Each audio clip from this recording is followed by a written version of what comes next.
We don't need R&D in our company. Oscar's abusive voice echoed in the conference room. It had been 2 years since Oscar started making fun of us at the company's regular monthly meetings. I was waiting to see exactly when I should leave the company. My name is Thomas. I am the head of the R&D. I work for a large food processing company. We specialize in ice cream and frozen confections, and we distribute our products to supermarkets and souvenir stores all over the United States. Employees call me Edison, after my name. I moved to my current company about 10 years ago. Although the pay was less, I was generally content because I was able to do what I wanted and had another income. 3 years ago, things started to change. It was when the president's eldest son, who had been training at a different food company, came to the company as vice president. One day, I was called to the president's office. "I have an important favor to ask you, Thomas. I need you to develop a new ice cream product. I've already decided on the general idea." The president had approached me with a top-secret project. "This is for my son.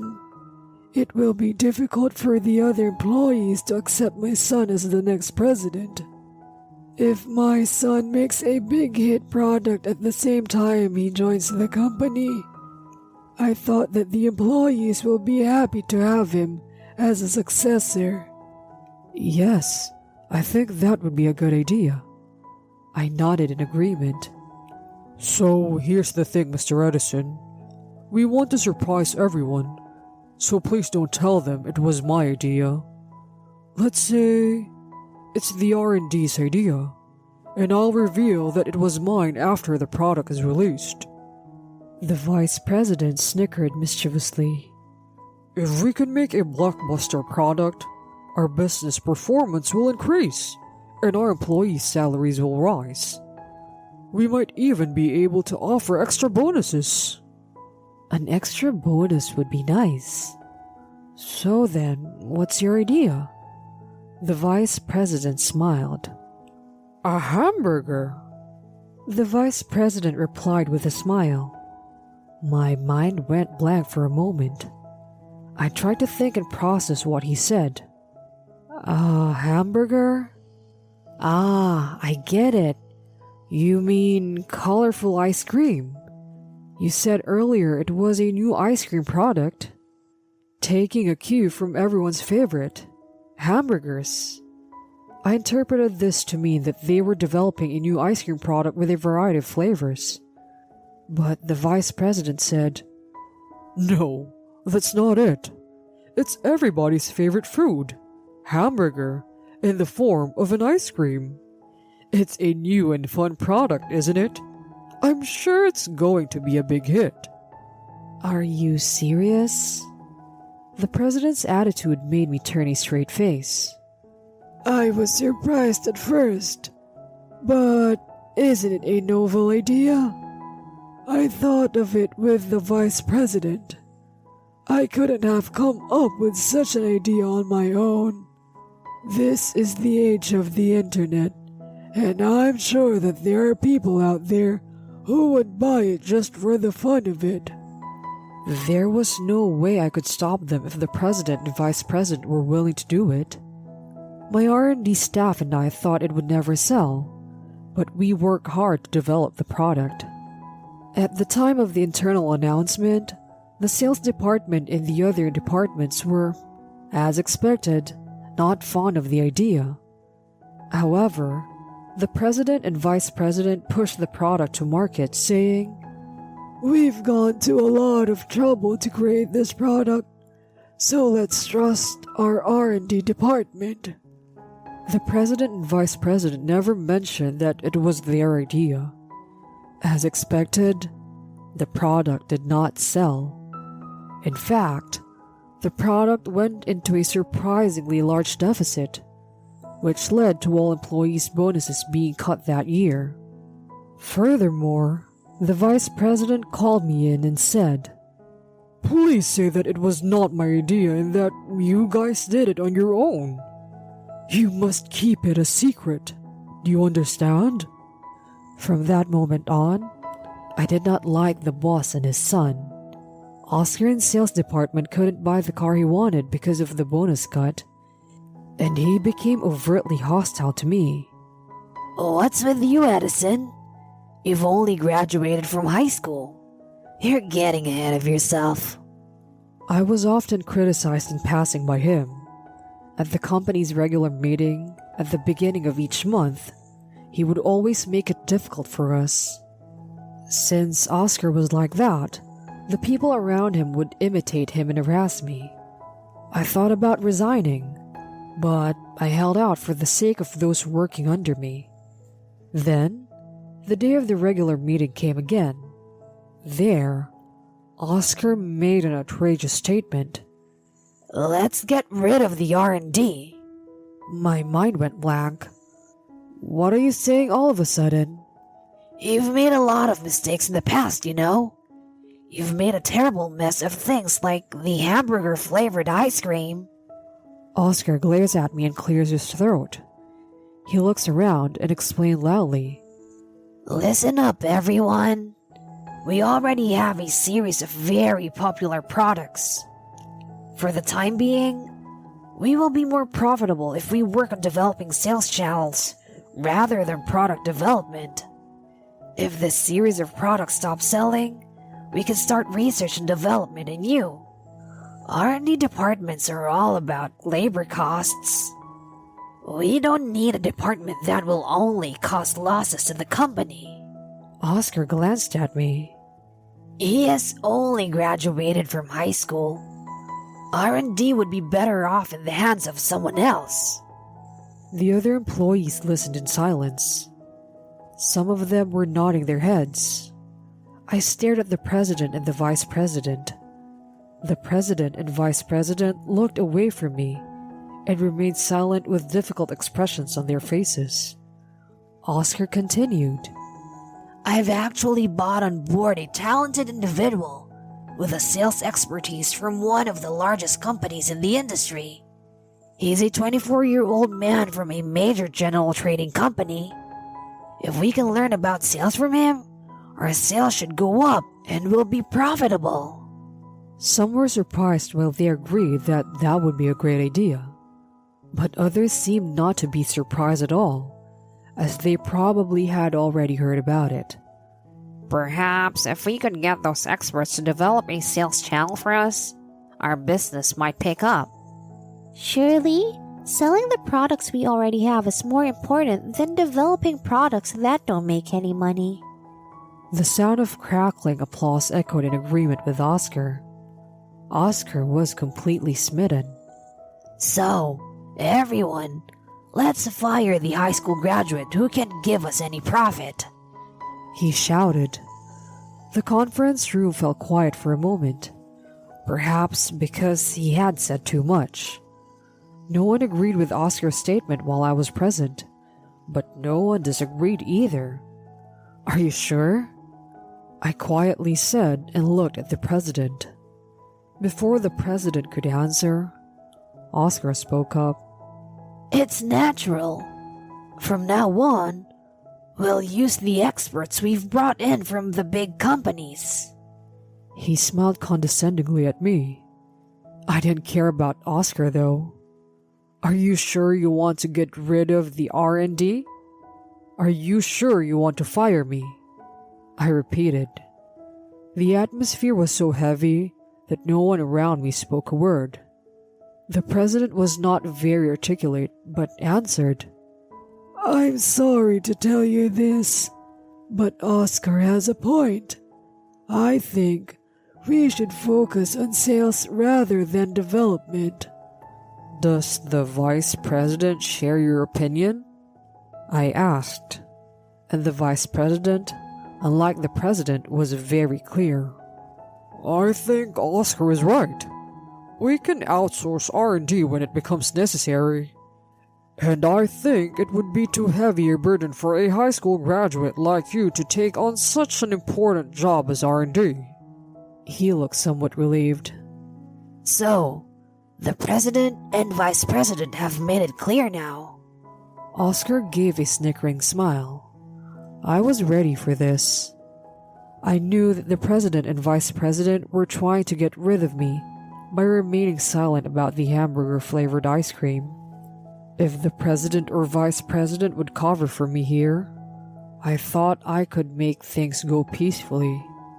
But if they caught me off, I'm not going to give them the time of day. I bowed my head and said, "Thank you very much for all you've done for me." I returned to the R&D office and explained the situation to my coworkers. I told them that I had been fired and that the R&D office itself would cease to exist. Then my coworker said, "I'm quitting." Me too. One after the other. It seems that they also had their own feelings about the president and his son. As I was packing up my things, the Human Resources Department came to call me in. Oscar said I was fired, but Oscar had no authority to do that. The president and vice president talked it over, and I was not dismissed on disciplinary grounds, but rather dismissed for company reasons. It was an abrupt end to a 10-year career. I decided to put into action a plan that I had been contemplating for some time. It was to start my own business. I had always wanted to start my own company. I had been preparing for this for many years and had consulted with lawyers as well. My co-workers said that they wanted to work for my company. My nickname Edison is not just a play on my name. It has another meaning. I am a true inventor. I don't think Oscar, the president, or the vice president know that I hold the patent for the #1 selling product. That's why they can treat me like this. A few months later, I received several calls on my phone from my former company. When I answered the phone, it was the president of the company. "Thomas, or rather, Manager Edison, why did you send me this? I had no idea you had a patent on the product in the first place." The president asked me in a trembling voice. "I have told you about it, and I sent it to you because I wanted you to stop using it," I replied. I had sent a warning letter demanding that they stop using the patent. I was going to be thorough. After deciding to do so, I sought advice from a patent lawyer. I had heard a lot about patent infringement lawsuits, but I did not know how to stop a lawsuit against a non-infringing party. A patent is a kind of right. Since I, the right holder, did not want the patent to be used, I figured there must be a way. I consulted with a lawyer and asked him to draft a letter to send to the president of the company, demanding an injunction against the use of the patent. "I don't want to follow your request. I want to talk to you. Will you come to my office?" "Okay, I'll be on my way." Thus, I came to the company for the first time in 3 months. When I was led into the conference room, the president, vice president, and Oscar were waiting for me. What in the world do you mean by patent rights? Why the hell do you have them? Oscar yells when he sees me. It's exactly what it says in the letter I sent you. I have the patent for the #1 selling product at your company. You can find it in the patent database. I explained in a matter-of-fact manner. When I was a child, I loved biographies of Edison, so it was only natural that I was curious to invent things. But it was rather early on that I realized I didn't have the same inventive talent as Edison. It's obviously not adequate to compare myself to a history-making inventor. So, I changed my mind. I decided to aim for the cracks. At the time, TV shows about new and useful products were all the rage. But I honestly wondered if any of them would sell. The patents were all very different, and some of them were quite plain. For example, the structure of a non-melting packaging for ice cream. There is a big discrepancy between the public's image of inventions and patents, and the actual patents. I have been able to relax my shoulders and invent casually.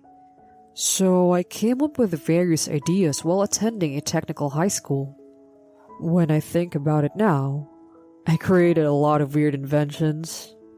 I thought to myself that now that I've made it, I might as well patent it. So I made a lot of inventions, and then more and more people applied for patents on them. Of course, there are some patents that don't bring any money at all.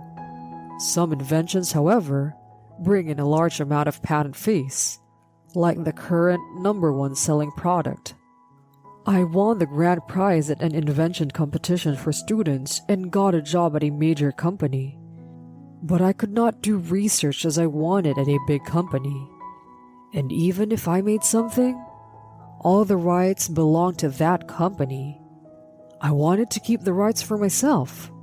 That's why I changed jobs. Only me and my co-workers in the R&D office have access to detailed information about the patents used in our products. And if neither the president nor the vice president checked the patent database, you really couldn't have an idea, did you? It was disappointing to find out that you hadn't looked at any of the specifications or documents I had provided. The president and vice president looked pale. Manager Edison, we didn't know you had the rights to this product. If we can't sell this product, our company will be in trouble. The vice president begs. Incidentally, the top-selling product uses a special bag that prevents melting of specialty ice creams when producing in various regions. I have a patent on the manufacturing process and the structure of the special bag. If I refuse, they will no longer be able to produce it. Please, forgive us. I didn't know you were such a great guy. Please come back. The president begged to me as well. I had told him about my patents 10 years ago when I interviewed for the job, but he seems to have forgotten all about it. It's a little too late for that. I won't be back. I've already started my own business. Oh, by the way, what happened to the experts you hired out of big companies? Are they already working at your company? I said coldly, and Oscar replied, He is scheduled to join the company next month. I smirked at him. He's 24, isn't he? What does that matter? If he has a master's degree, he will be 24 when he graduates, right? It's June right now, and he joined the company last February, right? So, he has almost no working experience, does he? Especially at a major company. They take a lot of time for training. What? Oscar finally caught on. I guess he didn't know after all. He was 24 years old, just graduated, and a newcomer to the company this year. It was the end of March when I heard that you had decided to hire him out of the company. Wasn't it? That means that he must have joined the company in September and immediately started looking for a new job. I wonder how much he learned about the company while he was there. And I wonder how much more he can bring to your company compared to me. I laughed, and Oscar turned pale and fell silent. Maybe neither the president nor the vice president really knew. I know that our company needed the help of Thomas. Please, let us use the patent. The president pleads. He's more serious than before. Then, I suddenly had a good idea. I have a good idea. Mr. President, please tell all the employees about the hamburger ice cream. Then, I'll think about it. What are you talking about? Oscar asked.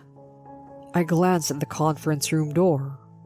Through the frosted glass in the middle of the door, I could see some figures. I guessed that some curious employees were listening in. It's the hamburger-flavored ice cream. Don't you remember? That wasn't R&D's idea.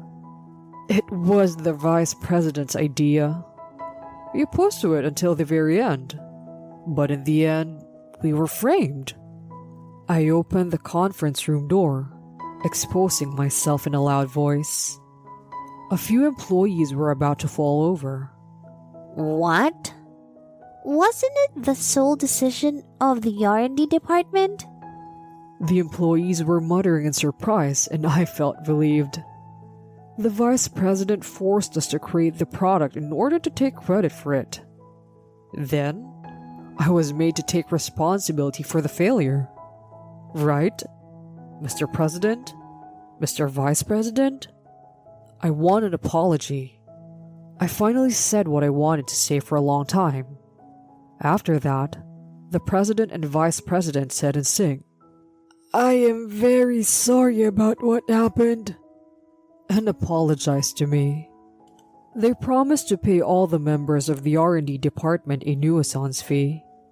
I sent the video of their apology to the co-workers in the R&D department who had to quit, so they must feel better a little. In the end, I decided to let them use the patent. That was because I would get some money for it if I do so. I heard that the expert graduate school graduate that Oscar invited was almost useless. He was so proud of himself, yet had no information on the expertise of a big company, which was expected of him. He even couldn't do his job.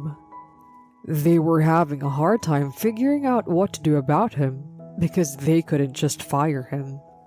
As for me, I have no stress because my company is smooth sailing and I can invent whatever I want. I have recently developed an improved version of a patent that is #1 in sales. I'm thinking of selling it to my former company's